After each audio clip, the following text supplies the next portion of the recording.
Second Vox Log of Arbites Investigator Velix Salernus, 885, 995, and 41.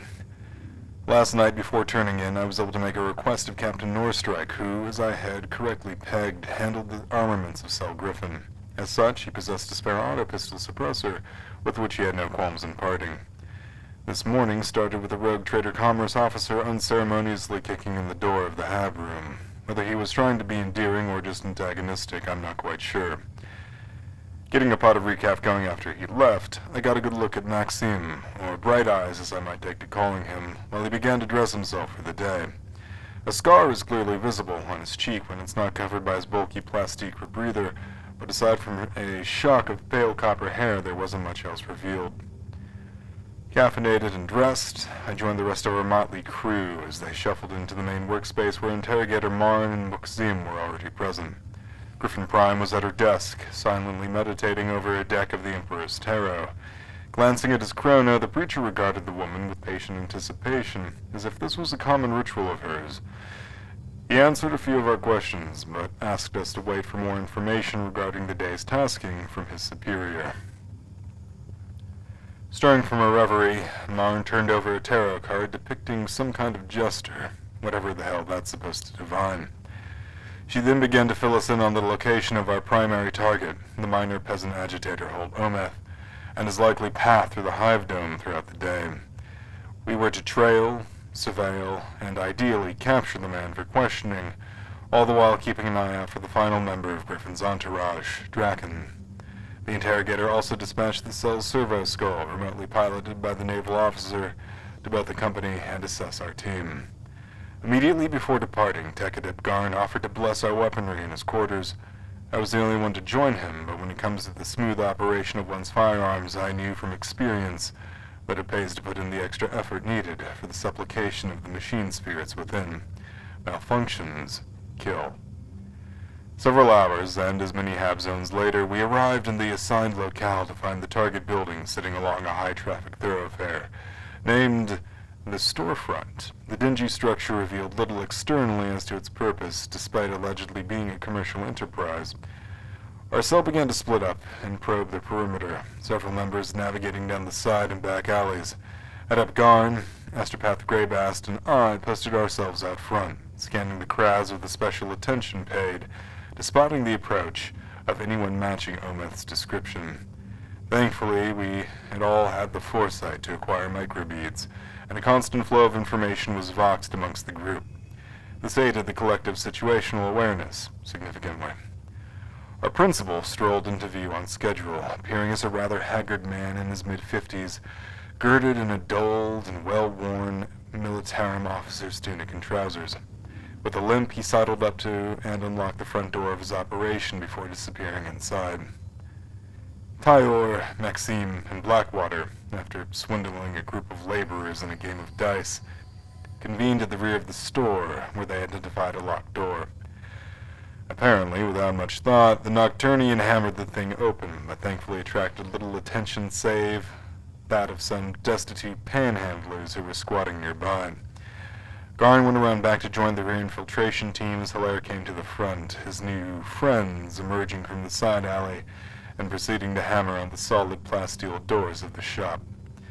After several minutes, the three of them were admitted, before two were ejected a short time later, bearing signs of a good arse-kicking.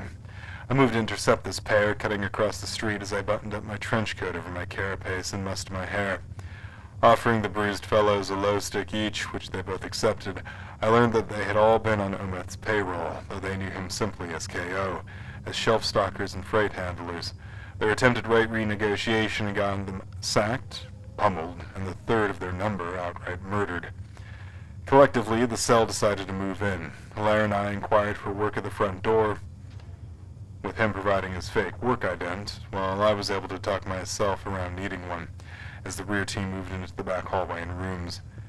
Dark remained adjacent to the front doors after we were let in, maintaining his deception as a nondescript beggar. Once inside the main chamber, it was obvious that the entire space, easily 300 meters square, was filled from wall to wall with metal shelving, almost bowing under the weight of ammunition and ordnance.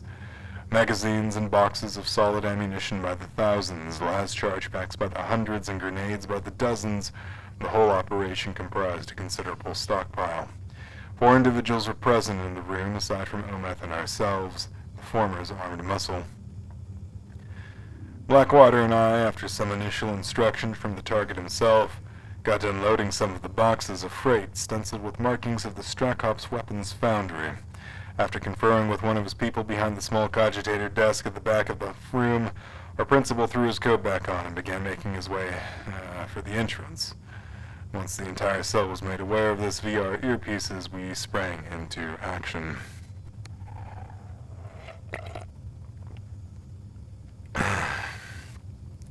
Bursting through the front doors, the astropath crushed the windpipe of the guard there via a blow from his staff. I tackled a surprised and spluttering hold from behind.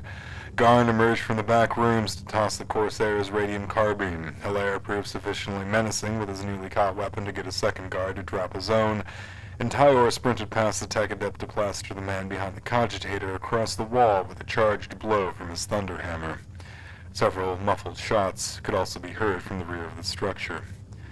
A final combatant, landing a hit on the tech adept that failed to inflict any meaningful damage, also surrendered after a mind whisper from our witch. I cuffed our target, relieved him of his pistol, rifled through his pockets, and then kept him under guard as my compatriots began to ransack the ammunition dump. Garn pulled all relevant data off of the store's cogitator before wiping its spools with well-practiced ease, but not before noticing a program which tracked the movements of both our BDs and Enforcer patrols, a summary which now indicated a response to our little firefight. After dispatching the poor sods that had surrendered, the group vacated the premises via a sewer access that had been discovered in one of the back rooms. While an unpleasant environment to be sure, the tunnels and causeways allowed for an unobserved return journey to Max's originals. Removing the blindfold I'd given Ometh, we quickly got to work pumping him for information. Delving into his mind, the astropath extracted the lion's share of the knowledge critical to our investigation, but a prolonged interrogation that stretched over several hours afterwards ensured we got the rest. Holt was a lackey for men more powerful than he, receiving payment for collecting and distributing weapons smuggled out of the Strakorp's weapons foundries to designated groups of riders via a large roster of low-level intermediaries, which I intend to hand over to the Arbites. His primary source of armaments was one Bragg Salaworth, the fellow he was coincidentally leaving to meet when we bagged him. This rendezvous was to take place at Warehouse X827, a facility I imagine we'll be paying a visit to in the very near future. Of additional interest is that both Ometh and Salaworth belong to the same Laz Lens Manufacturing Guild, owned by the Romarian minor prince Yosef Siankov. While we can hardly confront this local noble with our current evidence, or lack thereof, he makes for a promising lead to pursue later. We've decided to keep Ometh alive, for now, potentially as a means of drawing out Salaworth. He's bound up in the locker behind me, as I dictate this, but aside from the occasional whimper, hasn't made too much of a fuss. Unfortunately, Blackwater insists on staying in the same room as the prisoner, which means he kicked Bright Eyes out. I get the feeling he wants to butter me up regarding some new half-baked arms appropriation scheme he alluded to earlier. Once a gunrunner, always a gunrunner. Our first firefight together out of the way, no matter how brief it may have been, I feel our little cell has reached some kind of milestone, however small. At the very least, our new leads are definitely promising. End Vox Log.